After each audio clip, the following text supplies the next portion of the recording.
You've been visualizing, you've been scripting, you've repeated affirmations until your throat went dry. So why is nothing happening? Here's the brutal truth nobody wants to admit. Neville Goddard's most famous advice, live in the end, isn't working for you. And it's not because you're doing it wrong.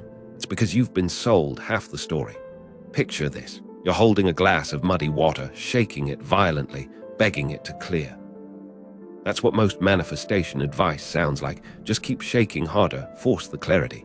But real change happens when you stop, when you put the glass down and let the sediment settle. Your subconscious is full of invisible debris, quiet fears, buried stories, beliefs you don't even realize are running the show. And until you address that, you could visualize for 1,000 years and still stay stuck. The secret isn't adding more effort. It's uncovering what's already there. And finally letting it go. You've spent nights visualizing your dream life, repeating affirmations until your throat goes dry, clinging to the promise that if you just live in the end, reality will bend to your will. But here's the brutal truth. If you're still waiting for your manifestations to show up, there's a silent war raging inside you, and no amount of forced positivity can win it. The real enemy isn't your technique. It's the invisible scripts running in the background of your mind, whispering that you don't deserve it, that it's too late, that people like you don't get happy endings. Neville Goddard wasn't wrong. He just didn't warn you about the landmines. Every time you try to manifest love but flinch when someone gets too close, or chase money but secretly believe wealth corrupts, you're not failing the law. The law is exposing you. The universe mirrors your deepest convictions, not your carefully constructed fantasies. And right now, it's showing you exactly where your subconscious still refuses to let you win. This isn't about trying harder. It's about facing what you've been too afraid to acknowledge, the stories you inherited, the wounds you normalized, the resistance you mistook for reality. Until you dissolve those, you'll keep manifesting the same cycles, wondering why the bridge of incidents never arrives. But today, that ends. You've been meditating, scripting, repeating affirmations, doing everything Neville Goddard said would bring your desires to life. So why does it still feel like you're shouting into a void? Here, ask what no one tells you. The reason your manifestations aren't landing has nothing to do with your effort, and everything to do with a silent war raging beneath the surface of your mind. Neville was right about one thing: your imagination creates reality. But he never warned you about the invisible scripts already running in the background, sabotaging every attempt to change your life. Think about the last time you tried to manifest something, really tried. You pictured it, you felt it, maybe even wrote it down like a check to the universe. But there's a moment, isn't there? A split second where doubt creeps in, a whisper that says, "This doesn't actually work for me." That's not a lack of faith, that's your subconscious revealing its hand. Every time you try to visualize abundance while secretly believing money corrupts, or imagine love while feeling unworthy of it, you're not manifesting, you're negotiating. And the subconscious always wins. Here's the brutal truth. If your manifestations haven't worked, it's not because the law is broken. It's because you've been trying to paint over mold. Neville taught you to live in the end. But what happens when your end keeps colliding with an older, deeper story? The brain doesn't respond to pretty pictures. It responds to coherence. If you're visualizing $1 million while your nervous system still associates wealth with greed or danger, guess which belief your reality will mirror. This is why so many people get stuck in the manifestation loop. They keep applying techniques to the surface while ignoring the roots. It's like pressing the gas and brake simultaneously, then wondering why the car won't move. What if the real secret isn't adding more visualization, but subtracting the hidden resistance? Studies in cognitive neuroscience show that the brain prioritizes deeply held beliefs over new thoughts, meaning your subconscious programming will override affirmations every time unless you dissolve the conflict first. Notice what happens when you try to manifest something that feels too big. Your chest tightens, your mind races. That's not resistance to your desire, it's resistance to the gap between where you are and where you want to be. Neville called this living in the end. But here's what he didn't clarify. You can't force a feeling your nervous system doesn't trust yet. Trying to assume the wish fulfilled while ignoring your body's signals is like building a mansion on quicksand. The foundation can't hold. The turning point comes when you realize manifestation isn't about effort, it's about alignment. Every unhealed wound, every inherited belief about scarcity or unworthiness, every subconscious association that says, "This isn't safe," acts like a firewall against your desires. But here's the good news. Once you stop fighting your own mind and start uncovering these hidden stories, everything changes. The law isn't broken, you've just been speaking the wrong language. Your subconscious doesn't respond to words, it responds to relief. You've been living in the wish fulfilled, scripting your perfect reality, falling asleep in the feeling of your desires. So why does it still feel like pushing a boulder uphill? That's the unsettling truth. What if the very techniques meant to free you are secretly reinforcing the cage? Picture this. You're holding a glass of murky water, shaking it violently, willing it to become clear. But clarity never comes. The harder you shake, the cloudier it gets.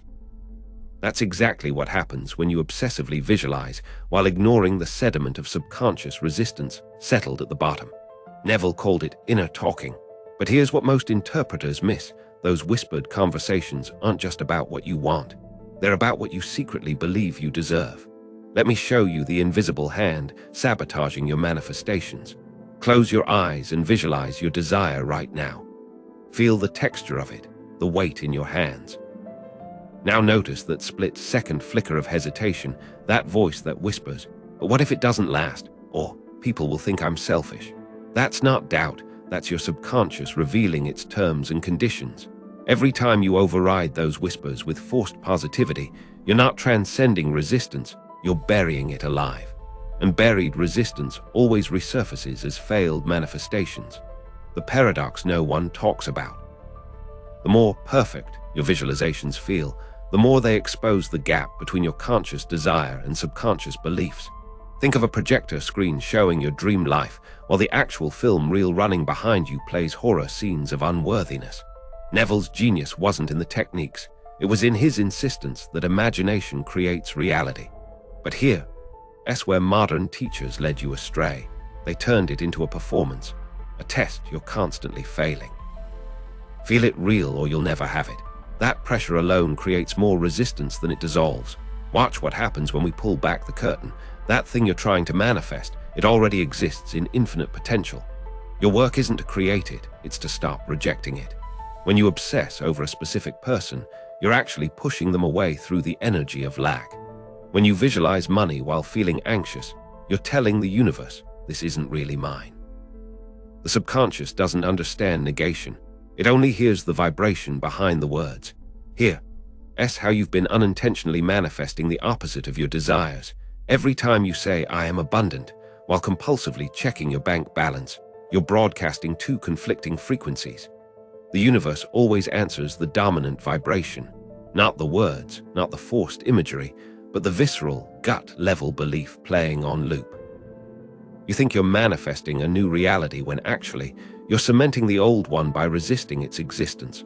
The breakthrough comes when you stop focusing on the desired object and start investigating the invisible barrier between you and it. That moment you catch yourself thinking, "I'll be happy when," and realize that's the resistance. The sigh when you see someone living your dream life, that's the resistance. The subtle tension in your body when you say your affirmations, that's the map showing you exactly where the blockages are buried. Most manifestation fails because it's approached like painting over mold. The real work happens when you stop decorating the surface and start tearing down the walls. Your desires aren't waiting for more effort, they're waiting for surrender. Not passive resignation, but the significant letting go of every story that says, "This can't be mine." The moment you release the need to micromanage how it arrives is the moment the universe can finally deliver it. This is why some people manifest effortlessly while others struggle for years. It was never about technique. It's always been about what you were willing to stop carrying. The weight of old identities, the armor of past disappointments, the quiet certainty that life is hard. These are the real obstacles. And they dissolve not through force, but through awareness. The second you spot a limiting belief without judgment, its power over your reality begins to crumble. So here's your litmus test. If your manifestation practice feels like work, you're doing it wrong. If it feels like relief, like coming home to a truth you'd forgotten, that's when you'll know. The bridge between worlds isn't built with effort. It's revealed when you stop insisting there's a gap to cross. The moment you realize why your manifestations haven't worked is the moment everything changes. Because here's the truth, Neville Goddard wasn't wrong, but the way most people apply his teachings misses the most critical layer. You've been told to live in the end, to assume the feeling, to visualize until it feels real. But what if the feeling you're trying so hard to manufacture isn't the problem at all? What if the real blockage isn't your ability to imagine, but the invisible stories running in the background of your mind that contradict everything you're trying to create? Think about it like this. You're trying to plant a seed in concrete. No matter how perfect the seed, how vivid your visualization of the tree it'll become, it won't grow until you break up the hardened ground. That concrete, it's your subconscious resistance. The quiet, almost imperceptible beliefs that whisper, this won't work for you, or you don't deserve this, or good things never last. These aren't just thoughts, they're energetic signatures that override your conscious efforts. Because the subconscious doesn't operate on what you want, it operates on what it believes is true. Here's where Neville's teachings get misunderstood. He spoke about inner conversations, the dialogues you have with yourself when no one's listening. But most people focus only on the positive ones they're trying to install, while ignoring the negative ones that have been playing on loop for years. You can affirm, I am wealthy all day, but if deep down you believe money corrupts, or that you're terrible with finances, your subconscious will reject the new story. It's not about forcing a new belief, it's about uncovering and dissolving the old one. This is why reverse manifestation happens. You attract what you unconsciously expect, not what you consciously desire. Ever noticed how some things come easily, while others feel like pushing a boulder uphill? That's your subconscious agreement, or lack thereof. The key isn't more effort, it's less interference. When you stop fighting against hidden resistance, reality doesn't just meet you halfway, it rushes toward you. So how do you find these invisible blocks? Start by paying attention to your emotional reactions. When you think about your desire, what subtle discomfort arises? That's your resistance speaking. The jealousy you feel when someone else has what you want, that's a clue. The voice that says, it's too late for me, another clue. These aren't flaws, they're roadmaps. Every time you uncover and release one, you're not just clearing a path for manifestation, you're rewriting the rules of your reality. The irony, what you've been seeking wasn't outside you. It was buried beneath layers of stories you forgot you were telling yourself. And now that you know, everything changes. Here's the thing, once you see this, you can't unsee it. That subtle tension in your chest when you visualize your dream life, that's the resistance. The fleeting thought that whispers, yeah, but what if it doesn't happen? That's the blocker, and no amount of forced positivity will bulldoze it. The shift happens when you start pushing and start listening. Tomorrow morning, before you even open your eyes, do this. Notice your first thought. Is it today's going to be amazing? Or is it, another day of this? That right there, that's your baseline. That's the hidden story running your manifestations. So here's your move. For 1 week, don't change a single visualization. Just become a detective of your own doubts. Every time you catch yourself bracing, like when you imagine a raise, but instantly remember your boss's dismissive tone, pause. Write it down. That's the script your subconscious is running. Then ask, would I say this to someone I love? The second you spot the lie in your own story, it loses power. That's when the universe starts responding, not because you begged, but because you finally got out of your own way.